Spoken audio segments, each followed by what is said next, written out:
مرحبا استاذي، نبدا بقصيده وطنيه. وعندي بعض القصائد، وعندي قصيده سميتها القنبله، ان شاء الله تكون في النهايه مفاجاه للجمهور ان شاء الله حلوه، اتمنى تنال رضاكم واستمتاعكم. الله يسلمك عليك. نبدا ماشي للنكد. قال موطني يا ولد في القلب في الدم ذايب، لا تقيسه بحد له حب لا تستهينه، له معزه وود من غير كل الحبايب، شملنا متحد من اجل قريه ومدينه، بحر صحراء مقد والجو هو السحايب، جيت نفداه جد برواحنا لي ثمينه، كل حامي برد وابليس كم بات خايب، وكل وافي يهد من اجل هذه السفينه. حافظوا على البلد يا ناس ذا شيء واجب، كان قصرت زد ولا اشتغل على المكينه.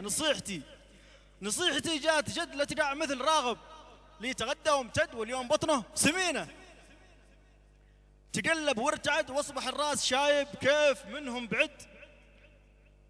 منهم بعد اهل الحسد والضغينه، سرينا على المقد والبدر ما كان غايب، من يخون البلد يا ناس لازم نهينه، كلنا مستعد نفدي البلد والحبايب، يوم غيري شرد ما قلت يا ناس وينه، تعال نحسب نعد ايش هي السبايب، وقتنا معتصد والنار حمراء رشينا، ماشي الا النكد والبغض هو المصايب، في بلاد الحسد بنسلم ربك يعينه، عسى حبال المسد في جيد اهل المصايب، لي رموا بالعمد اشباك وسط المدينه، قصدهم يا ولد تفريق بين الحبايب، وينه اللي قصد ويقول الاحوال زينه، ما عليهم عمد ولا بهم وقت طايب، عسى لبوهم قهد وامراض يا ناس شينه، لو اختلفنا نسد ما همنا شخص عايب، اللي يبغانا نهد في بعض نصبح رهينه.